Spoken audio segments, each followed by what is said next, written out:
Taqvo qiling, sabr qiling, sizning mukofotingiz yo'q bo'lib ketmaydi.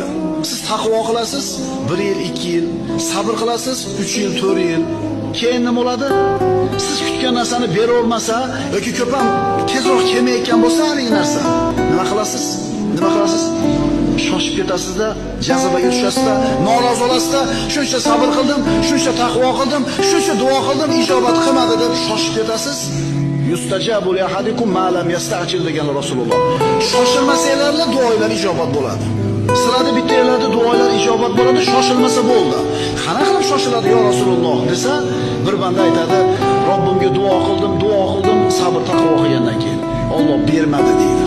Mana endi bermaydi. Tushunarlimi? Siz uchun 5 yil uzoq vaqt, biz uchun 30 yil uzoq vaqt. Alloh uchun hech narsa emas. O'rningiz og'riyib qolganida shu narsani.